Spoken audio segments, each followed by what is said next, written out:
بسم اللہ الرحمن الرحیم۔ السلام علیکم عزیز طلبہ، امید ہے آپ سب خیریت سے ہوں گے۔ اردو برائے جماعت دہم، حصہ غزل، غزل نمبر 1، شاعر کا نام حسرت موہانی۔ تدریسی مقاصد: اس سبق کو پڑھنے کے بعد آپ اس قابل ہو سکیں گے، حسرت موہانی کے شعری اسلوب سے واقف ہو جائیں گے، غزل کی حیت کا ادراک ہو جائے گا۔ حسرت موہانی کی اسیری اور قید بامشقت کے ذکر کے ساتھ ساتھ ان کی جزیاتی شاعری کا تعارف ہوگا۔ مطلع اور مقطع کے اصطلاحی مفہوم سے آگاہی ہوگی۔ اس غزل کو لکھنے والے ہیں حسرت موہانی۔ آج کے سبق میں ہم کیا کیا سیکھیں گے؟ شاعر کا تعارف، شاعر کی ادبی خدمات، غزل کیا ہے، غزل کی بلند خوانی، تشریح، قافیہ اور ردیف، مطلع اور مقطع، تفہیم عبارت، اسم معرفہ کی اقسام۔ سب سے پہلے ہم آتے ہیں شاعر کے تعارف کی طرف۔ اس غزل کو لکھنے والے ہیں حسرت موہانی، جو کہ 1875 میں پیدا ہوئے اور 1951 میں وفات پا گئے۔ حسرت موہانی کا اصل نام سید فضل الحسن اور حسرت تخلص تھا۔ تخلص کیا ہے، اس کے متعلق آپ پہلے بھی جان چکے ہیں۔ وہ مختصر نام جو شاعر اپنے اصلی نام کی جگہ پر استعمال کرتا ہے۔ آپ نے اردو معلیٰ کے نام سے ایک ادبی رسالہ لکھا، لیکن آپ کی باغیانہ تحریروں کی وجہ سے انگریز حکومت نے یہ رسالہ بند کر دیا۔ حسرت موہانی تحریک آزادی کے اہم رہنما تھے، جس کی وجہ سے ان کو قید بامشقت کی تکالیف بھی برداشت کرنا پڑی۔ حسرت موہانی بنیادی طور پر غزل کے شاعر ہیں، اس لیے انہیں رئیس المتغزلین بھی کہا گیا ہے۔ حسرت اعلیٰ پائے کے غزل گو ہونے کے ساتھ ساتھ انتقاد ادبیات میں بھی دسترس رکھتے تھے۔ انہوں نے دیوان غالب کی شرح بھی لکھی۔ ان کی تصانیف میں نکات سخن، انتخاب سخن، مشاہدات زندان، کلیات حسرت موہانی اور انتخاب اردو معلیٰ شامل ہیں۔ حسرت موہانی کی ادبی خدمات۔ حسرت موہانی اردو غزل گوئی کی تاریخ میں ایک ممتاز حیثیت رکھتے تھے۔ اردو شاعری کے ارتقاء میں ان کی اہمیت بہت زیادہ ہے۔ ان کے خیال اور انداز بیان میں شخصی اور روایتی عناصر کی آمیزش ہے۔ حسرت موہانی کی تذکرہ نگاری کا انداز سب سے مختلف ہے۔ حسرت نے سادہ زندگی گزارتے ہوئے دنیا میں جو نام پیدا کیا وہ بہت کم لوگوں کو نصیب ہو سکا۔ ان کی اسی خصوصیت نے انہیں سید الاحرار اور تحریک آزادی کے عظیم رہنما ہونے کا اعزاز بخشا۔ غزل کیا ہے؟ غزل اردو شاعری کی مقبول ترین صنف سخن ہے۔ غزل توازن میں لکھی جاتی ہے اور یہ ہم قافیہ و بحر ہوتی ہے۔ غزل کا پہلا شعر مطلع ہوتا ہے، جس کے دونوں مصرے ہم بحر اور ہم قافیہ اور ردیف ہوتے ہیں۔ غزل کا آخری شعر مقطع کہلاتا ہے، لیکن شرط یہ ہے کہ اگر شاعر اس میں اپنا تخلص استعمال کرے۔ اگر شاعر اس میں اپنا تخلص استعمال نہ کرے تو وہ شعری کہلائے گا۔ غزل کی بلند خوانی۔ مصیبت بھی راحت فضا ہو گئی ہے، تیری آرزو رہنما ہو گئی ہے، یہ وہ راستہ ہے دیار وفا کا، جہاں بادے سرسر صبا ہو گئی ہے، میں درماندہ اس بارگاہ عطا کا، گناہ گار ہوں ایک خطا ہو گئی ہے، تیرے رتبہ دانے محبت کی حالت، تیرے شوق میں کیا سے کیا ہو گئی ہے، پہنچ جائیں گے انتہا کو بھی حسرت، جب اس راہ کی ابتدا ہو گئی ہے۔ یہ غزل کلیات حسرت موہانی سے لی گئی ہے۔ غزل کے مشکل الفاظ کے معنی: راحت فضا، خوشی کو بڑھانا، دیار وفا، محبت کی گلی، باد سرسر آندھی، صبا ٹھنڈی ہوا، درماندہ قافلے سے بچھڑا ہوا، بارگاہ عطا اللہ کا دربار۔ غزل کی آسان تشریح: مصیبت بھی راحت فضا ہو گئی ہے، تیری آرزو رہنما ہو گئی ہے۔ حسرت موہانی کی شاعری میں تغزل جا بجا نظر آتا ہے۔ انہوں نے انگریزوں کے خلاف جاری آزادی کی تحریک میں بھرپور حصہ لیا، جس کی وجہ سے انہیں قید و بند کی صعوبتیں بھی برداشت کرنا پڑیں، لیکن انہوں نے دوران قید بھی شاعری جاری رکھی۔ اس شعر میں وہ کہتے ہیں کہ میں نے مصیبت و تکلیف کو حوصلے سے برداشت کیا۔ شاعر اللہ تعالیٰ سے پر امید ہیں اور کہتے ہیں کہ اگر میری جان بھی چلی گئی تو میرے دل میں اللہ کی ذات سے ملنے کی جو خواہش ہے وہ بھی پوری ہو جائے گی۔ شعر نمبر 2: یہ وہ راستہ ہے دیار وفا کا، جہاں باد سرسر صبا ہو گئی ہے۔ تشریح: اس شعر میں شاعر اللہ تعالیٰ سے ملنے کی اپنی سچی لگن اور سچی تڑپ کا اظہار کرتے ہوئے کہہ رہا ہے کہ محبوب کے گھر تک جانے والا راستہ کتنا ہی دشواریوں سے بھرا ہو، لیکن دل کی سچی لگن ہر طرح کی رکاوٹیں عبور کر کے منزل تک پہنچا دیتی ہے۔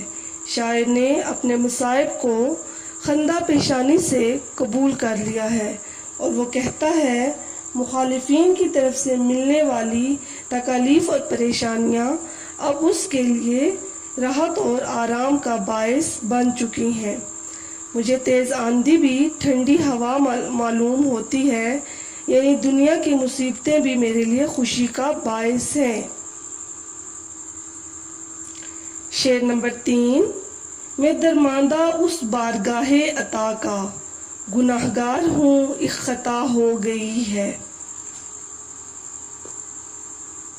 تشریح: شاعر نے اس شعر میں حضرت آدم علیہ السلام کے جنت سے نکالے جانے والے واقعے کی طرف اشارہ کیا ہے۔ جب اللہ نے حضرت آدم علیہ السلام کو پیدا کیا اور ان کو جنت میں بھیج دیا اور کہا جو چیز چاہے کھاؤ لیکن اس درخت کا پھل نہ کھانا، لیکن جب حضرت آدم علیہ السلام نے شیطان کے بہکاوے میں اس درخت کا پھل کھا لیا اور حکم عدولی کی پاداش میں انہیں جنت سے نکال دیا گیا، تو شاعر کہتے ہیں کہ دنیا میں کوئی بھی انسان یہ نہیں چاہتا کہ اسے کسی قسم کی کوئی تکلیف پہنچے۔ وہ کہتا ہے کہ شاید مجھ سے کوئی غلطی ہو گئی ہے اور میں قافلے سے بچھڑ کر علیحدہ ہو گیا ہوں۔ میں اس غلطی کی تلافی کر کے اللہ تعالیٰ کے حکم پر چل کر اسی مقام پر پہنچنا چاہتا ہوں، وہی میرا اصل مقام ہے۔ شعر نمبر 4: تیرے رتبہ دانے محبت کی حالت، تیرے شوق میں کیا سے کیا ہو گئی ہے۔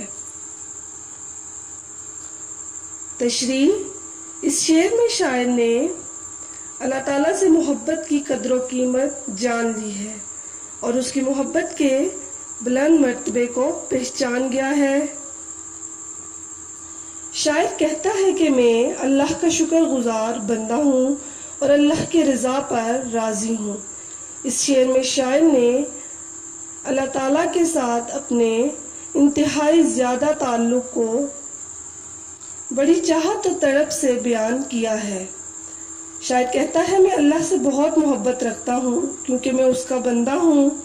انسان جس سے محبت کرتا ہے اس سے ملنے کی خواہش وہ اپنے دل میں رکھتا ہے۔ میں بھی اللہ سے ملاقات کا شوق رکھتا ہوں۔ اس شوق میں ہر دم یہی آرزو کرتا ہوں کہ رب تعالیٰ کا دیدار ہو جائے۔ شعر نمبر 5: پہنچ جائیں گے انتہا کو بھی حسرت جب اس راہ کی ابتدا ہو گئی ہے۔ تشریح۔ اس شعر میں شاعر نے انسانی زندگی کا فلسفہ بیان کیا ہے۔ جو کوئی انسان اس دنیا میں آتا ہے، ہر کسی کا ایک مقصد ہوتا ہے۔ شاعر اپنے مقصد کے حصول کے لیے پر امید ہے۔ وہ کہتا ہے کہ جلد ہی مجھے اپنی منزل مل جائے گی کیونکہ میرے سفر کا آغاز ہو چکا ہے۔ حضرت کہتے ہیں، ہم ایک خاص وقت کے لیے اس دنیا میں قیام کرتے ہیں۔ ہم نے اللہ تعالیٰ سے واپسی کا وعدہ کیا ہوا ہے۔ انسان کی پیدائش کے ساتھ یہ وقت کم ہونا شروع ہو جاتا ہے۔ کم ہوتے ہوتے آخر یہ سفر ختم ہو جاتا ہے اور زندگی کا سفر تمام ہو جاتا ہے۔ بقول شاعر، چلے تو کٹ ہی جائے گا سفر آہستہ آہستہ، ہم اس کے پاس جاتے تھے مگر آہستہ آہستہ۔ یہ تو تھی غزل کی تشریح۔ غزل کے مشقی سوالات کے حل پر ایک مختصر سی نظر ڈال لیتے ہیں۔ شاعر کے ہاں مصیبت کے راحت فضا ہونے کی کیا وجہ ہے؟ سوالات کے جوابات ہیں صفحہ نمبر 149 پر۔ سوال نمبر 1، شاعر کہتا ہے کہ مجھے اللہ تعالیٰ سے ملنے کی تمنا ہے۔ اس راہ میں کیسی ہی مشکلات کیوں نہ پیش آئیں، مجھے اپنی خواہش پوری کرنی ہے، اس لیے شاعر کو دنیاوی مصیبتیں راحت فضا معلوم ہوتی ہیں۔ ب، کون سے راستے پر چلنے سے مصیبت خوشی میں تبدیل ہو جاتی ہے؟ محبوب کے در کی طرف جانے والے راستے پر چلنے سے مصیبت خوشی میں تبدیل ہو جاتی ہے۔ یہاں محبوب سے مراد محبوب حقیقی یعنی اللہ تعالیٰ ہے۔ ج، شاعر منزل مقصود پر پہنچنے کے لیے پر امید ہے، کیوں؟ شاعر اس لیے پر امید ہے کہ اس نے سفر کا آغاز کر دیا ہے۔ اس سفر کا اختتام منزل پر ہی ہونا ہے۔ مراد یہ کہ انسان اس دنیا میں آتا ہے اور اس کے سفر کی ابتدا ہو جاتی ہے۔ اس سفر کی انتہا یعنی اس سفر کی منزل آخرت کی زندگی ہے۔ اس منزل پر ہر ایک نے پہنچنا ہے، اس لیے شاعر اس منزل پر پہنچنے کے لیے پر امید ہے۔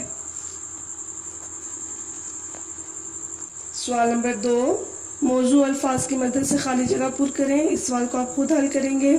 سوال نمبر 3، درست جواب کی نشاندہی کریں۔ اس سوال کو بھی آپ خود حل کریں گے۔ سوال نمبر 4، حسرت موہانی کی اس غزل کے قوافی اور ردیف الگ الگ کر کے لکھیں۔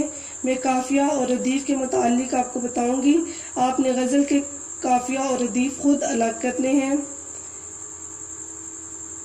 تشریح، سوال نمبر 5 میں نے آپ کو بتا دی ہے۔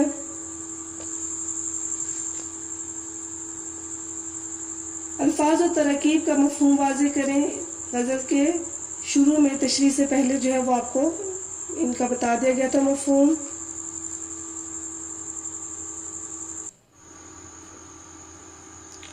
کسی شعر کے آخر میں آنے والے ہم وزن اور ہم آواز الفاظ کو قافیہ کہتے ہیں۔ ہم نے قافیہ اور ردیف کے متعلق پچھلی جماعتوں میں بھی پڑھا ہوا ہے۔ دوبارہ اس کے متعلق بتا دیتی ہوں کہ کسی شعر کے آخر میں آنے والے ہم وزن اور ہم آواز الفاظ قافیہ کہلاتے ہیں۔ ایک شعر ہے، نظام آسمانی ہے اسی کی حکمرانی سے، بہار جاودانی ہے اسی کی باغبانی سے۔ تو اس شعر میں حکمرانی اور باغبانی ہم آواز الفاظ ہیں جن کو ہم قافیہ بھی کہتے ہیں۔ ردیف کیا ہے؟ کسی شعر میں قافیے کے بعد آنے والے ایک جیسے لفظ یا ایک جیسے الفاظ ردیف کہلاتے ہیں۔ جو غزل آج ہم نے پڑھی اس میں ہو گئی ہے ردیف ہے۔ شعر کچھ اس طرح ہے، مصیبت بھی راحت فضا ہو گئی ہے، تیری آرزو رہنما ہو گئی ہے۔ تو ردیف کے متعلق ہم نے پڑھا تھا کہ قافیے کے بعد آنے والے ایک جیسے لفظ یا ایک جیسے الفاظ ردیف کہلاتے ہیں۔ مطلع اور مقطع کیا ہے؟ مطلع اس کے معنی طلوع ہونے کی جگہ کے ہیں۔ اصطلاح میں کسی غزل یا قصیدے کے پہلے شعر کو مطلع کہا جاتا ہے۔ اس کے دونوں مصرے ہم قافیہ اور ہم ردیف ہوتے ہیں۔ اس کی مثال غزل کا پہلا شعر آپ کو دے رہی ہوں۔ مصیبت بھی راحت فضا ہو گئی ہے، تیری آرزو رہنما ہو گئی ہے۔ تو اس میں ہم قافیہ الفاظ کون سے ہیں؟ فضا اور رہنما، اور ہو گئی ہے ردیف ہے۔ مقطع غزل کے آخری شعر جس میں شاعر اپنا تخلص استعمال کرتا ہے مقطع کہلاتا ہے۔ اگر تخلص موجود نہ ہو تو وہ شعر مقطع نہیں ہوگا۔ ناصر کاظمی کی غزل کا مقطع ہے: وقت اچھا بھی آئے گا ناصر، غم نہ کر زندگی پڑی ہے ابھی۔ تو اس میں ناصر کاظمی نے اپنا نام مختصر استعمال کیا ہے اور یہ مقطع ہے۔